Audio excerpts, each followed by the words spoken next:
एक घनी अमराई सा यह हृदय अवध का, जहाँ सतत बहती है गंगा, कोयल और पपीहे के स्वर से मुखरित है। चांदी सी नम उर्वर धरती सई लोन नदियों के जल से भीज गई है। खेतों में सनई गोहवा सरसों की शोभा, तालों में खिलती हैं सुंदर कोकाबेली। दुनिया में अनुपम है यहाँ शरद की सांझें, टूटे मंदिर, लोटों में भर फूल पूजने जाती हैं बहुएं कुमारियां। धरती की परतों के नीचे सींच गया है यहाँ परम पावन गंगा जल।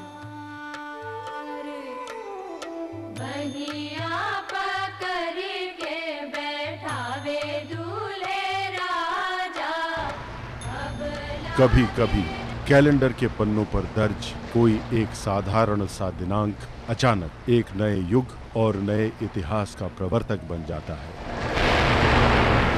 क्योंकि उस दिनांक में घटित होती है कोई युगांतरकारी घटना। पितृविसर्जनी अमावस्या संवत 1969 में उत्तर प्रदेश के एक छोटे से गांव में घटित हुआ एक ऐसा ही युगांतर।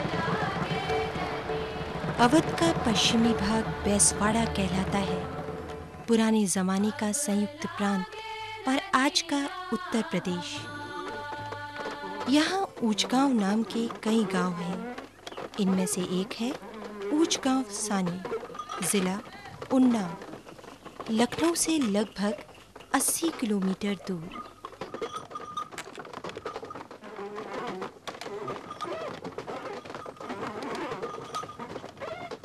एक बिल्कुल साधारण सा बैसवाड़े के किसी दूसरे गांव जैसा ही एक गांव।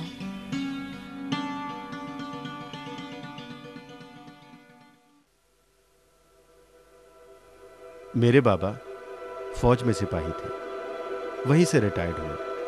वहां उन्होंने एक बड़ा सा घर बनवाया। घर बनाने के लिए उन्होंने खुद ही ईंटें पारी। नींव उन्होंने बहुत गहरी डाली थी। इसी घर में मेरा जन्म हुआ। पितृविसर्जनी अमावस्या संवत 1969, ब्रह्मवेला, जब पितर विदा हो रहे थे, मैंने भारत की धरती का स्पर्श किया।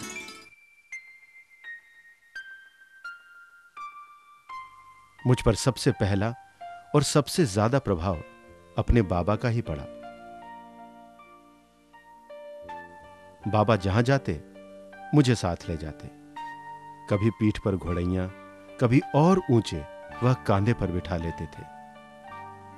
वह खेतों के बीच से चले जा रहे हैं, चारों तरफ हरियाली है और मैं ऊंचाई से उस सब को देख रहा हूं। हमारे गांव में कोई स्कूल नहीं था।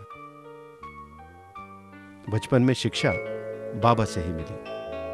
उन्होंने गिनती, पहाड़ा, हिंदी लिखना पढ़ना सिखाया। वे कहानियां भी सुनाते, चौपाइयां, दोहे, कुंडलियां, सवैया। उन्हें ढेरों कविताएं याद थीं। जीने की सीढ़ियां मेरी ऊंचाई की थीं। बड़ी मेहनत से चढ़कर मैं सवेरे सवेरे धूप खाने अटारी पर पहुंच जाता था।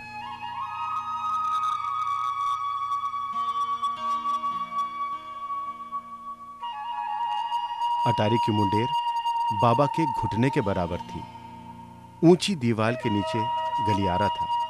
मैं पंजों के बल खड़ा हो जाता था। घर से कुछ दूर एक घना नीम का पेड़ था। उसी के ऊपर सूरज निकलता था।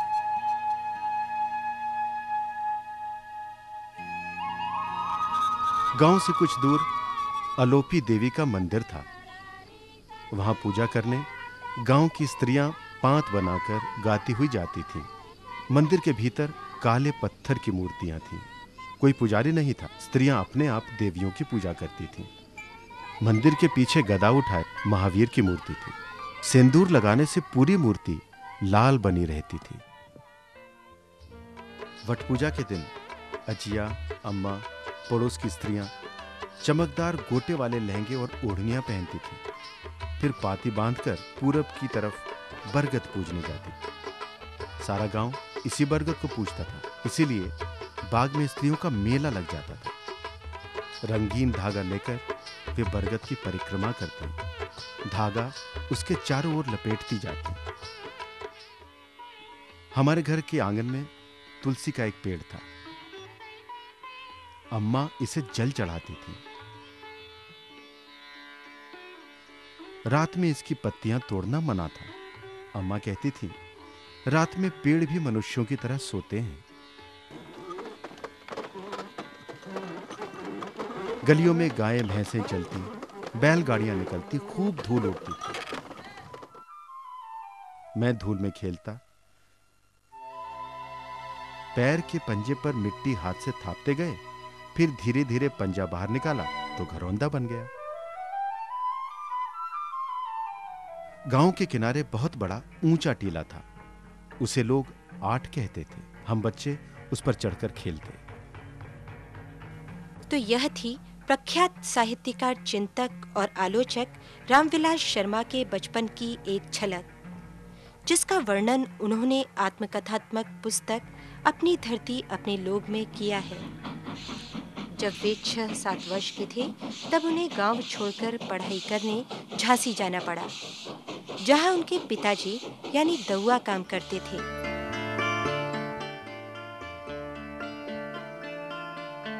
झांसी में दउआ सदर बाजार में रहते थे। घर बहुत बड़ा था, लेकिन हमारे पास सिर्फ एक ही कोठरी थी। जिन सेठ के यहां दउआ काम करते थे, उनका बर्फ का कारखाना था।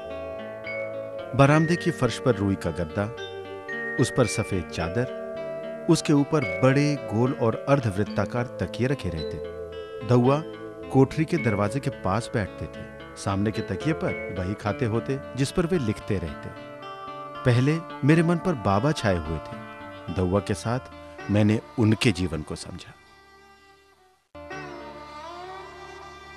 यही पहली बार मैंने कारखाने के मजदूर देखे, उनका कठिन जीवन और परिश्रम देखा। 1 साल बाद मुझे सरस्वती पाठशाला में भर्ती करा दिया गया। यह एक अंग्रेजी स्कूल था। पहले विश्व युद्ध में अंग्रेजों के जीतने पर एक अंग्रेज ने यहां आकर बच्चों को मेडल बांटे थे। एक मुझे भी मिला था, लेकिन सदर बाजार में लोगों ने कहा, यह मेडल अंग्रेजों ने दिया है, इसे फेंक देना चाहिए। तो मेडल मैंने फेंक दिया। यहीं पर मास्टर रुद्र नारायण से मेरा संपर्क हुआ। वे क्रांतिकारी विचारों के थे, कांग्रेस में काम करते थे और चंद्रशेखर आजाद के मित्र थे। मूछों पर ताव देते आजाद का प्रसिद्ध चित्र उन्होंने ही खींचा था।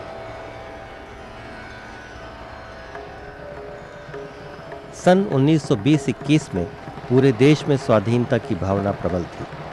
झांसी भी इसे अछूता नहीं था। नौजवान क्रांतिकारी आंदोलनों की तरफ जा रहे थे। रूस में 1917 की समाजवादी क्रांति हो चुकी थी। झांसी में किले के नीचे एक लाइब्रेरी थी। बालक रामविलास ने वहीं आयरलैंड का स्वाधीनता संग्राम, फ्रांस की राज्य क्रांति और रूस की राज्य क्रांति जैसी किताबें पढ़ीं, जिनका उन पर गहरा असर हुआ। गांधी जी एक बार हमारे स्कूल के पास एक बंगले में ठहराए गए थे। वहां स्कूल के छात्र पांत बांधकर उनके सामने निकलते हुए जाते थे। उन छात्रों में मैं भी था। गांधी जी वहां कस्तूरबा के साथ बैठे थे। स्वाधीनता आंदोलन के दिनों में सरस्वती पाठशाला का रूप पूरी तरह बदल गया। जब गांधी जी का आंदोलन चला तो बहुत से लोगों ने विलायती कपड़े जलाए। हमारे स्कूल में भी होली जलाई गई और मैंने भी अपनी टोपी उसमें फेंक दी थी।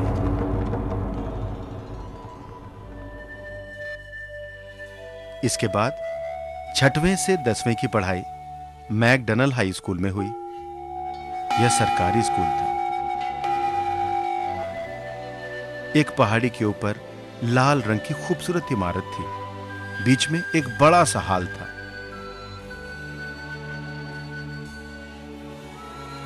दोनों तरफ कमरे बने हुए थे।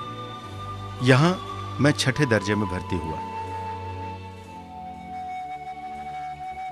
बिपिन बिहारी बैनर्जी हेडमास्टर थे।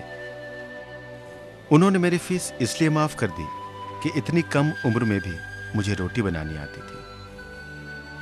इसी स्कूल में प्रफुल्ल कुमार चटर्जी मास्टर साहब ने मुझे अंग्रेजी साहित्य पढ़ाया था। क्रांतिकारियों का यहां काफी असर था। आज़ादी के तराने हम बच्चों की जुबान पर रहते थे। माँ हमें विदा दो, जाते हैं हम विजय के तू फहराने आज। तेरी बलिवेदी पर चढ़कर माँ निज शीश कटाने आज।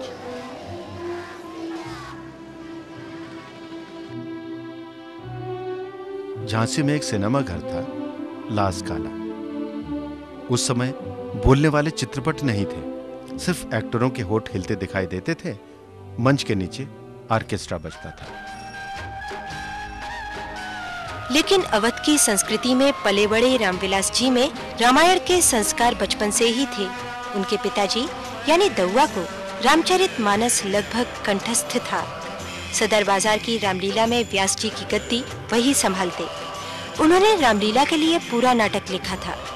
लक्ष्मण की भूमिका निभाने वाले रामविलास जी के छोटे भाई मुंशी जी को आज तक अपने संवाद याद हैं। अच्छा अपराधी हमें ही, हमने ही जहर निचोड़ा है। जो कुछ करना हो करें आप, शिव धनुष हमें ने तोड़ा है। निराला की कविताओं से उनका परिचय पहली बार झांसी में ही हुआ था।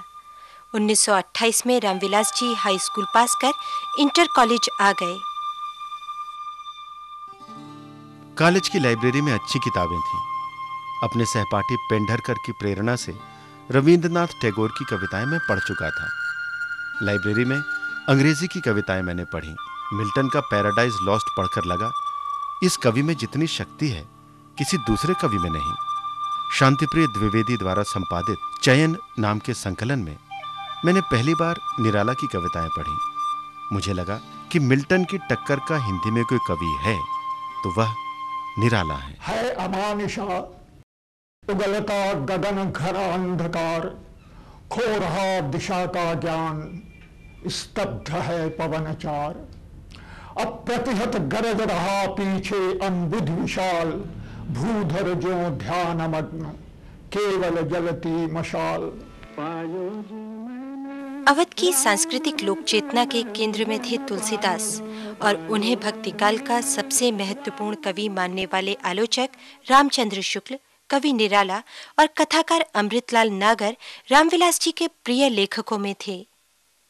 चाहे आचार्य शुक्ल हो, चाहे रामविलास जी हो, चाहे कोई भी बड़ा लेखक हो, बड़ा आलोचक हो, तुलसीदास को बड़ा इसलिए मानता है कि वे लोक जीवन के गायक हैं, लोक जीवन के महाकवि हैं। और लोक जीवन में जो तमाम विसंगतियाँ होती हैं, अंतर्विरोध होते हैं, तमाम उसके आयाम होते हैं, वे सब उसमें आते हैं। तो महाकवि इसलिए हैं कि वो लोक जीवन की बड़ी गहरी पहचान उनमें है। तो इसलिए मेरा ख्याल है कि रामविलास जी को तुलसीदास इसलिए प्रिय हैं। तुलसीदास उनके लिए बिल्कुल एक तरीके से प्रतिमान थे। अगर कोई तुलसीदास को नहीं पसंद करता है या निंदक है तो रामविलास जी से उसकी पट्टी नहीं बैठ सकती थी। तुलसीदास का जो लोक संग्रही रूप है और लोक मर्मज्ञ रूप है और लोक से जो उनकी आत्मीयता है जन से, उसकी उनको पहचान बहुत ज्यादा थी। लेकिन प्रश्न यह उठता है कि तुलसी के प्रति उनके अनुराग के कारण कहीं आचार्य शुक्ल की तरह उनसे भी संत कवि कबीर की उपेक्षा तो नहीं हुई? देखिए, शुक्ल जी के बारे में और रामविलास जी के बारे में जो तथ्य हैं उन पर लोगों का ध्यान नहीं जाता है। लोग जल्दी निर्णय निकाल लेते हैं और सावधानी निर्णय निकालते हैं। शुक्ल जी पर लिखते हुए रामविलास जी ने ये लिखा है कि जो उनका जो सबसे अच्छी आलोचनात्मक पुस्तक है शुक्ल जी की, वो जायसी पर है, और सबसे कमजोर पुस्तक उनकी जो है आलोचना की, वो तुलसीदास पर है। और शुक्ल जी के हिंदूवादी अंतर्विरोध सबसे ज्यादा कहीं प्रकट हुए हैं तो तुलसीदास की आलोचना लिखते समय। जो आदमी वर्ण की दृष्टि से वर्ण को मुख्य अंतर्विरोध मानता है वो कबीर और तुलसी के अंतर को दूसरे ढंग से देखेगा। लेकिन जो आदमी जिसके दृष्टिकोण का आधार वर्गीय है, वो कबीर और तुलसी के जो अंतर हैं और जो अंतर्विरोध हैं उनको दूसरी दृष्टि से देखेगा।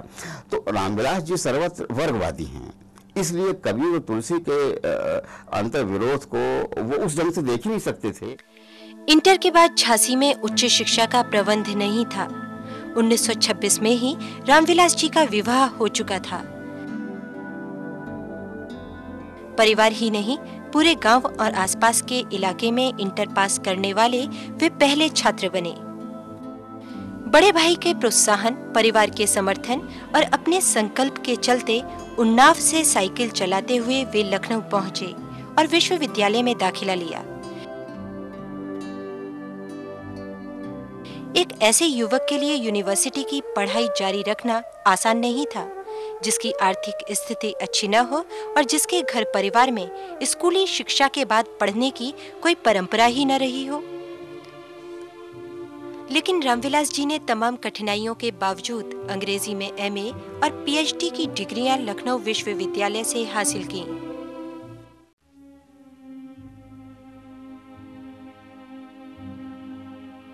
लखनऊ में सबसे पहले हम लाल कुआं मोहल्ले की छितवापुर बस्ती में अपने ससुर की कोठरी में रहने लगे। हीरालाल कुम्हार के हाथे में लोको वर्कशॉप में काम करने वाले मजदूर रहते थे। उनका जीवन मैंने उनके बीच रहते हुए देखा। जब मुझे पहली बार 20 रुपए की स्कॉलरशिप मिली तो 2 काम किए। दूध में जलेबी डालकर खाई और रूसी कथाकार मैक्सिम गोर्की का उपन्यास मां खरीद लाया। गोर्की का उपन्यास पढ़कर और मजदूरों का जीवन देखने के बाद उन्हें लगा कि जो तकलीफ बेजमीन किसान को होती है वह कारखाने में काम करने वाले मजदूरों को नहीं।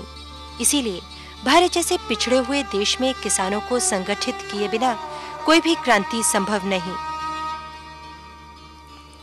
छात्र जीवन में ही वे समाजवाद की ओर झुके। कुछ दिन लाल कुएं के निकट केसीडी लेन के एक कमरे में छात्र रामविलास रहने लगे। पास ही था कुछ कच्चा कुछ पक्का एक मकान, 112 मकबूलगंज, एक ऐतिहासिक मकान जिसमें महाकवि निराला कुछ दिन रहे। हम लोग केसीडी लेन में रहते थे, उसी के पास बिल्कुल 112 मकबूलगंज है। तो अक्सर मैं निराला जी के पास जाया करता था। निराला जी थे, पंडित अमरदुआ नागर थे, कभी कभी केदारनाथ अग्रवाल आया करते थे, वाचस्पति पाठक आते थे, नंद दुलारे वाजपेयी अक्सर निराला जी के यहाँ आया करते थे। और निराला जी और रामविलास भैया, इनकी तो अक्सर मुलाकात हुआ ही करती थी। पहले निराला जी को भैया के साथ ही देखा। अमीनाबाद मैं गया हुआ था, वहाँ से हम लोग आ रहे थे, रास्ते में निराला जी मिले तो बेंच लिए हुए लंबे भाई साहब रुक गए और उनसे बातचीत करने लगे। फिर निराला जी पूछा ये कौन है? तो मैं मेरा छोटा भाई है, हम लोग इसको मुंशी कहते हैं। तो मैंने भी गर्दन उठा के देखना शुरू किया कि कौन है, तो गर्दन उठती ही गई। सिर्फ निराला नहीं, निराला उसमें एक कारण है, लेकिन रामविलास जी की दृष्टि देखिए, किनको उन्होंने प्रतीक के रूप में चुना। भारतेंदु को चुना, प्रेमचंद को चुना, निराला को चुना, आचार्य रामचंद्र शुक्ल को चुना, गांधी को चुना, अंबेडकर को चुना, लोहिया को चुना। एक जो भारतीय समाज में परिवर्तन की संपूर्ण प्रक्रिया है या जो चिंतन की एक परंपरा है, उसमें कहाँ कहाँ कौन महत्वपूर्ण है, रामविलास जी ने उसको रेखांकित किया है। तो रामविलास जी हिंदी के लेखकों में भारतीय जीवन को समग्र दृष्टि से देखने वाले लेखक के रूप में मेरे लिए ज्यादा महत्वपूर्ण है। लखनऊ विश्वविद्यालय की शिक्षा के दौरान ही वे निराला, अमृतलाल नागर, बलभद्र दीक्षित पढ़ीस, वृंदावन लाल वर्मा, उग्र जैसे लेखकों के संपर्क में आए। सुप्रसिद्ध क्रांतिकारी शचेंद्रनाथ सान्याल से मिले। विश्वविद्यालय के प्राध्यापक प्रोफेसर सिद्धांत, राधा कुमुद मुखर्जी, धुरजटी प्रसाद मुखर्जी, दयामय मित्र, मोर भट्ट, बद्रीनाथ भट्ट, प्रोफेसर आशीर्वादम और प्रोफेसर ब्रेंडर तथा अपने मित्रों और लेखकों से साहित्य, भाषा, राजनीति, इतिहास, संस्कृति आदि पर उनकी खूब बहसें होती थीं।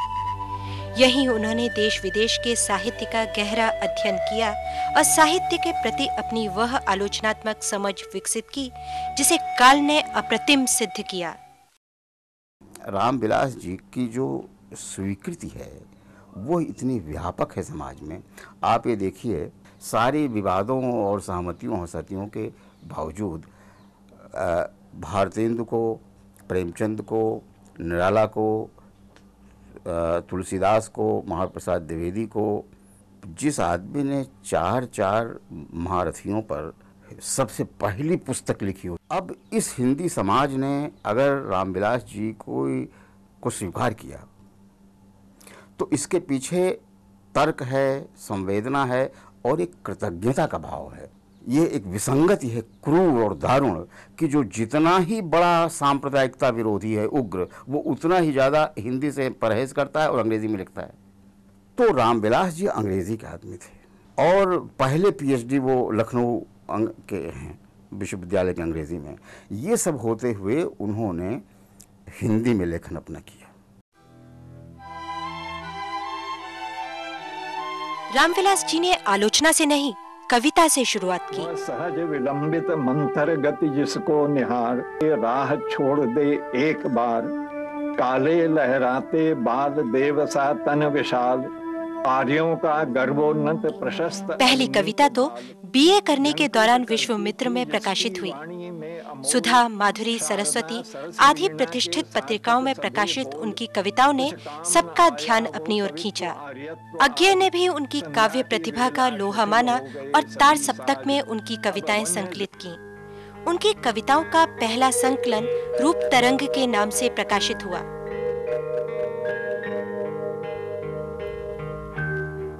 रामविलास जी के आलोचना कर्म की केंद्रीय धुरी थे निराला। लखनऊ के सरस्वती पुस्तक भंडार में निराला से हुई उनकी आकस्मिक भेंट एक ऐसे संबंध में बदल गई कि आज हिंदी संसार निराला को रामविलास जी के माध्यम से और रामविलास शर्मा के आलोचना कर्म की महत्ता को उनकी पुस्तक निराला की साहित्य साधना के माध्यम से जानता है। मैंने इन दोनों को उस दशा में देखा है जिसमें एक दूसरे से मतभेद, और हमारे केसीडी लेने वाले मकान के कमरे के चबूतरे पर एक तरफ पालकी मारे निराला जी बैठे हैं, एक तरफ भाई साहब बैठे हैं। मैं किसी काम से बाहर से आ रहा था तो एक कड़क आवाज निराला जी की सुनाई देती है और दूसरी उतनी ही कड़क आवाज भाई साहब की सुनाई देती है। मैंने कहा क्या हो रहा है? फिर मैंने सोचा कि जो आदमी निराला जी से इस तरह बहस कर सकता है, उस आदमी को दबाना बहुत मुश्किल है। व्यापक तौर पर हिंदी प्रदेश और खास तौर पर बैसवाड़े के गरीब किसानों की दशा ने उन्हें गहराई से उद्वेलित किया और वे मार्क्सवाद की ओर झुके। हिंदी प्रदेश और भारतीय समाज की उनकी गहरी समझ ने उन्हें यह शिक्षा भी दी कि मार्क्सवाद को आंख मूंद कर अपनाने से हिंदुस्तानी समाज में क्रांति नहीं लाई जा सकती। परिवर्तन की आकांक्षा और एक शोषण मुक्त समाज बनाने के स्वप्न ने ही युवा रामविलास को प्रेरित किया कि वे कम्युनिस्ट पार्टी के सदस्य बने। यह वह दौर भी था जब एक ओर दूसरा विश्व युद्ध चल रहा था तो दूसरी ओर सवाल यह भी था कि आज़ादी के बाद सत्ता किसके हाथ जाएगी। 1943 में वे प्रगतिशील लेखक संघ के सचिव बने और 1949 में मुंबई के निकट भिवंडी के अखिल भारतीय सम्मेलन में वे प्रगतिशील लेखक संघ के महासचिव चुने गए। केदारनाथ अग्रवाल 1945-46 में कम्युनिस्ट पार्टी के नजदीक आए और उन्होंने जुझारू कविताएं लिखी। मेरी उनसे पहली मुलाकात निराला के यहां हुई थी। तब वे बालेंदु के नाम से कविताएं लिखते थे। केदार और अमृत दोनों मेरे दीर्घकालीन मित्र रहे हैं। मेरे मित्र ही नहीं, मेरे परिवार के सभी सदस्यों के मित्र। लखनऊ विश्वविद्यालय में 5 वर्ष अध्यापन के बाद 1943 में रामविलास जी उत्तर भारत के विख्यात ऐतिहासिक नगर आगरा के बलवंत सिंह राजपूत कॉलेज आ गए।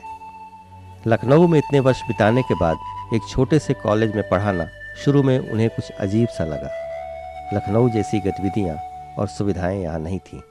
लेकिन इस कॉलेज के अंग्रेजी विभाग में 28 वर्ष तक अध्यापन करते हुए उन्हें वह एकांत और अवसर भी मिला जिसका लाभ बाद में समूचे हिंदी समाज को प्राप्त हुआ। 1953 में सांगठनिक सक्रियताओं से मुक्त होकर उन्होंने अपना पूरा समय शोध, अध्ययन और लेखन को समर्पित किया। कॉलेज के अध्यापकों और कर्मचारियों के बीच पूरबिया पछाइयाँ के भेद ने ही संभवतः उन्हें प्रेरित किया कि वे क्षेत्रीयताओं, बोलियों और जातियों की तमाम संकीर्णताओं में बटे हिंदी समाज को एक बृहत्तर जातीय अस्मिता प्रदान करें। कन्हैयालाल मानिकलाल मुंशी इंस्टीट्यूट की पुस्तकालय का उन्होंने अपने शोध और अध्ययन के निमित्त भरपूर उपयोग किया और भाषिक अध्ययन तथा चिंतन के नए क्षितिज का ऐतिहासिक आविष्कार किया।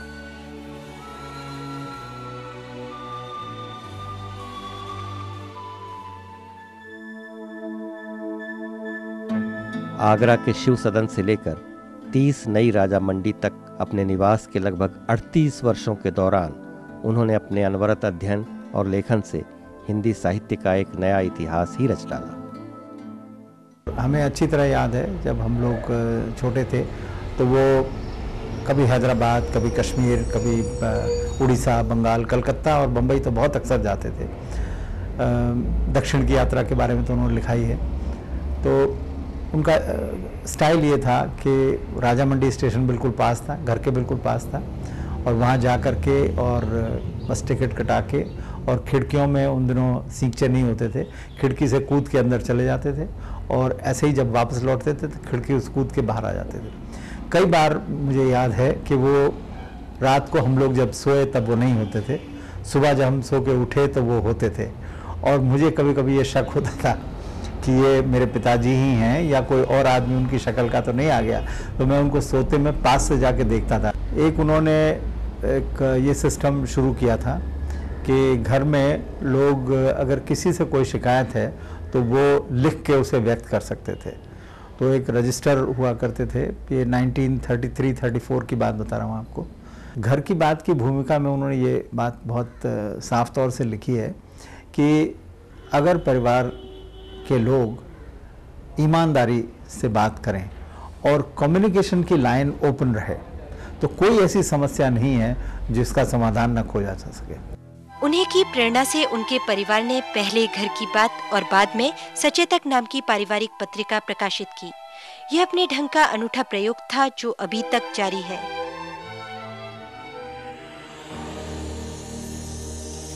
उन्नीस में जब देश भर में 1857 की शताब्दी मनाई जा रही थी, रामविलास जी ने सन 57 की राज्य क्रांति नामक किताब लिखी और उन्होंने अकाट्य ऐतिहासिक तथ्यों और तर्कों के साथ स्वाधीनता संग्राम में हिंदी भाषी जनता की भागीदारी को पहली बार रेखांकित किया। उनके लेखन, चिंतन और शोध का दायरा विस्तृत होता चला गया। भाषा, राजनीति, इतिहास, संस्कृति सब उसके भीतर समाहित होते गए। भाषा और जातीयता के प्रश्नों पर वामपंथी पार्टियों के रवैये से उन्हें गहरा असंतोष था। हिंदी जाति के निर्माण और भारत की सभी जातीयताओं के बीच एकता में वे हिंदी की भूमिका के बारे में सजग थे। भाषा और समाज जैसी महान रचना इसका ठोस प्रमाण है। जितने बड़े बड़े आचार्य हैं सब मूलतः वैयाकरण हैं। हिंदी में भी अजीब बात है कि हिंदी के जो सबसे बड़े आलोचक हैं आचार्य रामचंद्र शुक्ल, उन्होंने शब्दकोश तैयार किया, उन्होंने भाषा चिंतन बहुत ज़्यादा किया और हर कवियों की भाषा विषयक विशेषता उन्होंने अपने इतिहास में लिखी। दूसरे बड़े आलोचक आचार्य साहिब प्रसाद द्विवेदी, जिन्होंने हिंदी का व्याकरण संपादित किया काशी हिंदू विश्वविद्यालय में और अपभ्रंश पर काम किया, और उन्होंने व्याकरण की पुस्तक लिखी है द्विवेदी जी ने। और मेरे ख्याल से आलोचकों में सबसे ज़्यादा व्याकरण भाषा शास्त्र पर काम डॉक्टर रामविलास शर्मा ने किया है। इसलिए यह बात, ये जो भाषा का चिंतन और व्याकरण और लोक जीवन एक परंपरा आपको देती है, आप कल्पना करें कि कितनी बड़ा आत्मविश्वास और प्रतिभा चाहिए, चुनौतीपूर्ण प्रतिभा चाहिए ये कहने के लिए कि किशोरीदास वाजपेयी विश्व स्तर के वैयाकरण हैं।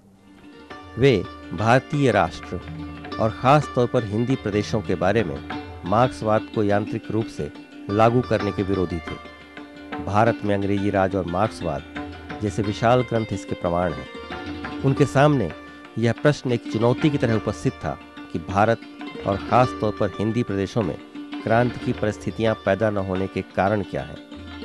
रामविलास जी ने यूरो कम्युनिस्टों के पहले ये बात कही है कि लेनिन ने कभी भी डिक्टेटरशिप ऑफ द प्रोलेट का सिद्धांत नहीं माना, डोमिनेंस ऑफ द प्रोलेट का सिद्धांत तो मानते थे। और इसीलिए कहीं भी सिर्फ कम्युनिस्ट पार्टी जहाँ पर सत्ता आई वहाँ पर कोलिशन सत्ताएं आई हैं, अनेक पार्टियों ने मिलकर के सत्ताएं बनाई हैं। जैसे उनका ये कहना कि जो स्लेवरी है वो फ्यूडलिज्म के बाद आती है, जबकि ट्रेडिशनल मार्क्सवाद है वो ही मानता है कि नहीं, पहले स्लेवरी आती है फिर फ्यूडलिज्म आता है। कास्ट के बारे में, वर्ण के बारे में जो उनका सोचना है वो भी अलग है सोचना है।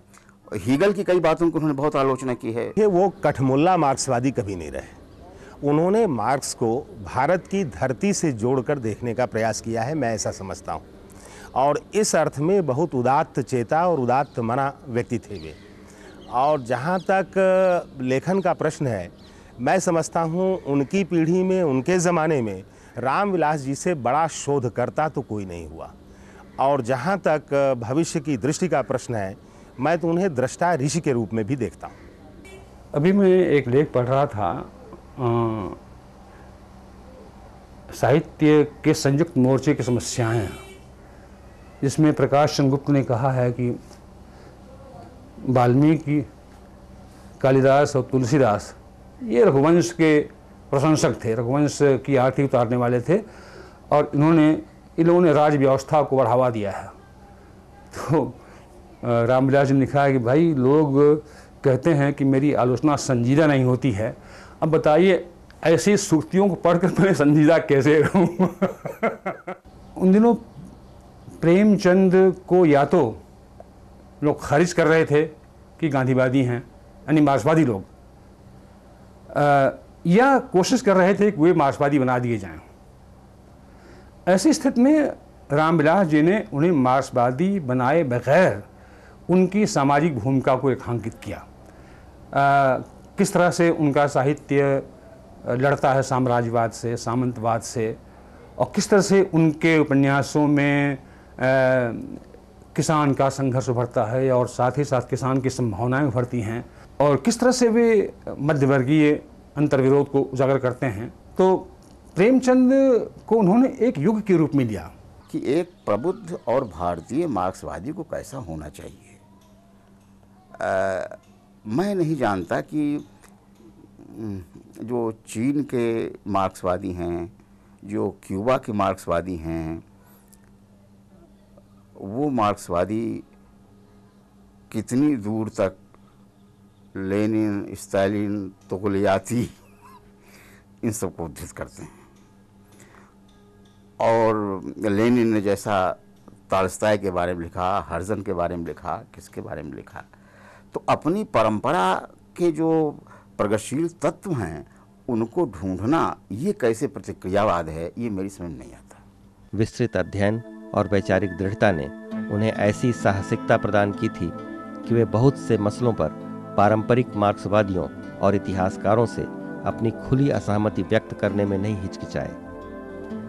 यांत्रिक मार्क्सवादियों की परवाह न करते हुए उन्होंने वेदों के सामाजिक ऐतिहासिक महत्व को प्रतिपादित किया और औपनिवेशिक इतिहासकारों को खुली चुनौती दी।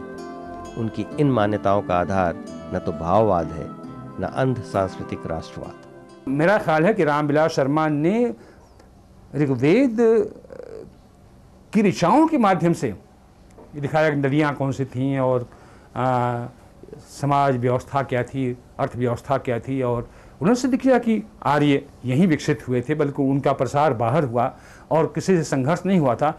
आपको अगर शिकायत हो तो आप एंटी-थीसिस लिखिए। मार्क्सवाद भी इतिहास की खोज है। जवाहरलाल नेहरू ने किताब लिखी डिस्कवरी ऑफ इंडिया,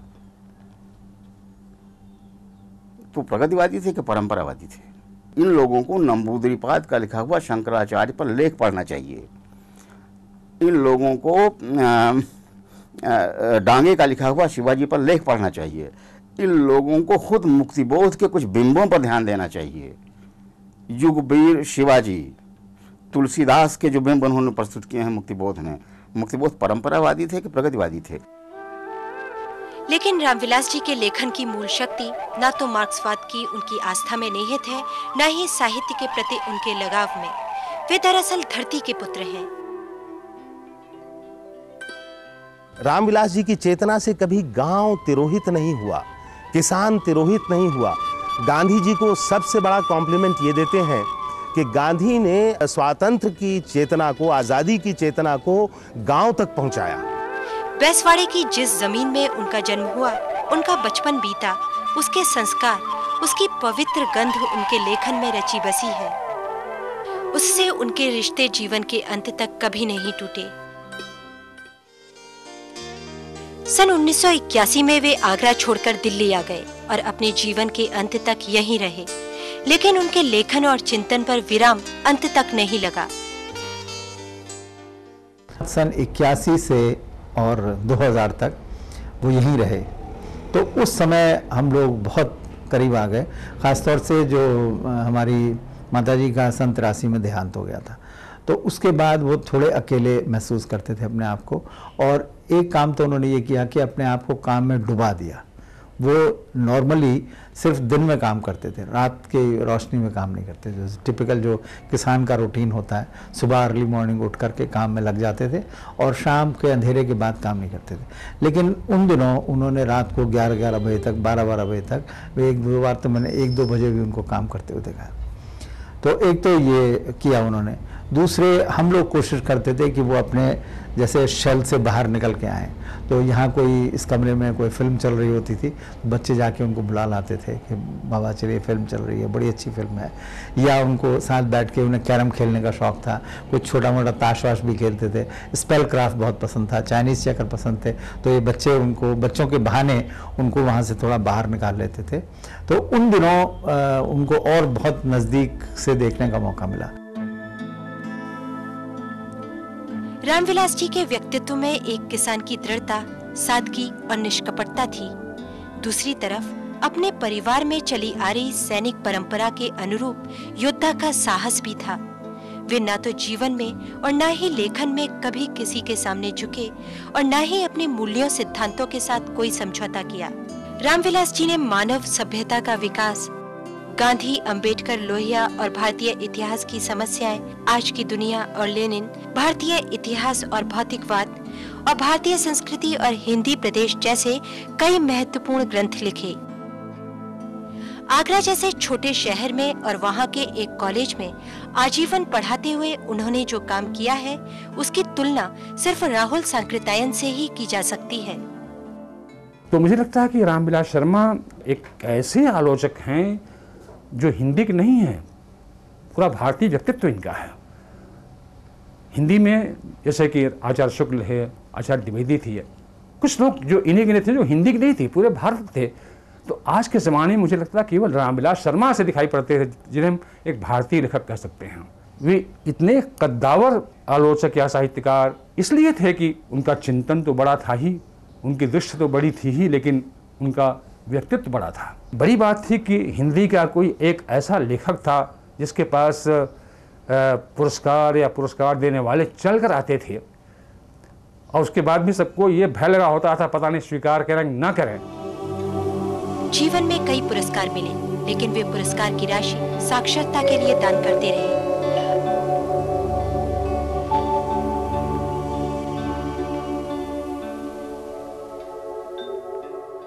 मैं तो उन्हें दृष्टा ऋषि के रूप में भी देखता हूँ, और शायद यही वजह है कि हमने जब हिंदी अकादमी की तरफ से देखा कि शताब्दी के योगदान के लिए किसको सम्मान मिलना चाहिए, तो हमने रामविलास जी को चुना। और शायद हिंदी जगत का सबसे बड़ा सम्मान हिंदी अकादमी ने डॉक्टर रामविलास शर्मा को ही दिया। और ये भी एक संयोग ही कहा जाएगा कि इससे पहले जब शलाका सम्मान की शुरुआत हुई थी हिंदी अकादमी में, तो पहला शलाका सम्मान भी रामविलास जी को मिला था।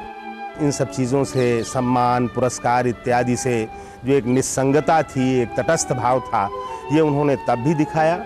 उन्होंने पहले शलाका सम्मान की राशि साक्षरता के काम के लिए दी, और अब ये जो 11 लाख रुपए की राशि हिंदी अकादमी ने शताब्दी सम्मान के रूप में उनको दी है, वो तय कर गए थे कि उसका क्या करना है। उन्होंने ये निश्चय किया था कि जो भी राशि मिलेगी उससे एक नए लेखकों के लिए एक संग्रहालय और पुस्तकालय का निर्माण किया जाएगा। अपने जीवन और कर्म से रामविलास जी एक ऋषि सिद्ध हुए, एक ऐसा ऋषि जो तप और त्याग का ही प्रतीक नहीं, बल्कि जो दृष्टा और सृष्टा भी था। वे त्यागशील थे, तपस्वी थे और दृष्टा और सृष्टा भी थे। हिंदी साहित्य और समाज को जितना कुछ उन्होंने दिया है, वह कोई लेखक नहीं, कोई तपस्वी और साधक ही दे सकता है। ऐसे लेखक शताब्दियों में ही कभी जन्म लेते हैं, और जब उनका जन्म होता है तो समूचा युग बदल जाता है।